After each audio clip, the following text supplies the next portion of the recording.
Good evening, everybody. I'm going to give you one more today before I leave, and that is that the narcissist has a special item from everybody that they've dated, at least the significant partners that they've had.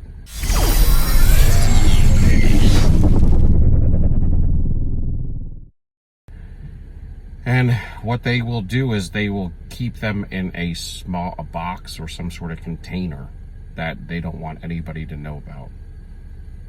And what they will do is they will pull these items out and look at them when they are kind of like reflecting in depression. Not that they're going inside to try to find healing or try to fix anything or try to find answers to anything. They will just do it in some sorts of their depression, and it just is reminders, and they're just reminders of their past partners, the ones that were significant to them. They'll keep a container or a box or something. It could be a special item that you got them. It could be, like, for instance, if you got them a nice bracelet or something like that, and they may wear it once in a while, or if they come to hoover you, they may wear it. These are types of things that they will do. But that there's like an item that they have from you that is usually and generally, if you were one of their partners that they were with for a period of time, then you will have an item in that box or container. And so they will just pull it out, look at them. It could be weird stuff too, like it could be a lock of hair or something from a special time, maybe where you cut all your hair off or something. I don't know. I mean, it'll just be, it doesn't have to be like an item that you bought them. It could just be something that it reminds them of something of you. And so I think that there's two things going on there. I think that for them, they are reflecting in a sort of depression that they're having at a special time period, that it soothes them maybe a little bit, and but the spirit behind them is having them keep them as mementos for all the major partners that they've had in their past that they've maybe destroyed. Or at least tried to, except for when they meet you.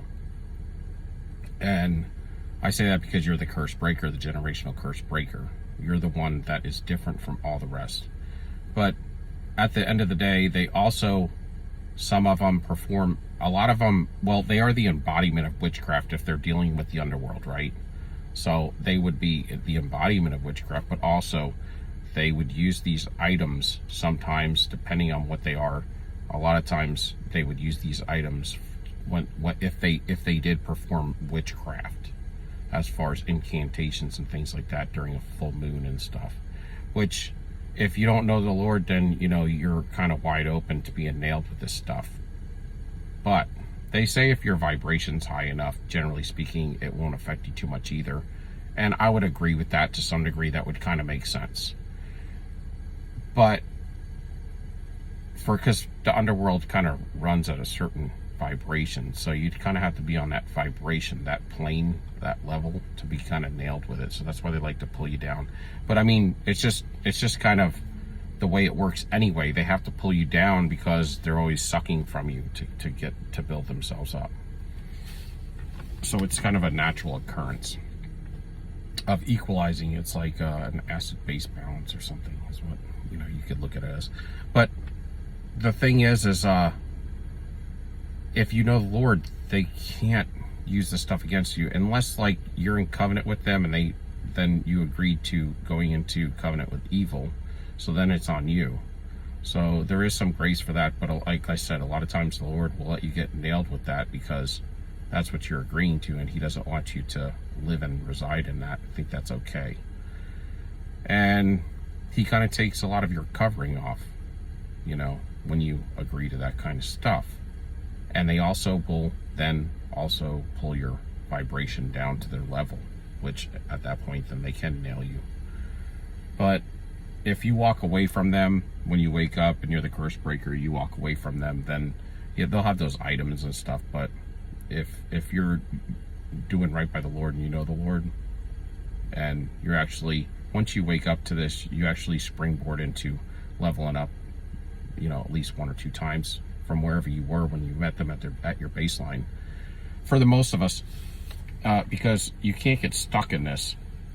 Some people get stuck on a low vibration after this because they got destroyed so bad and they have no hope and faith. But usually time will heal that. It could take a couple of years. Generally speaking, it does. But after you get past, I mean, during that time, you're going to be going inside and healing your old childhood wounds that you didn't know about, and, you know, leveling up after that.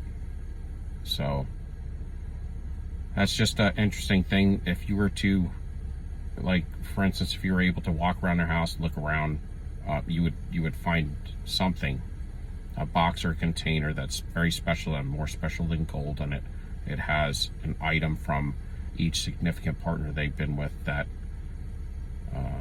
they will keep that item forever. They're like mementos. Anyway, that's just a little one for you. Peace out. Have a good evening.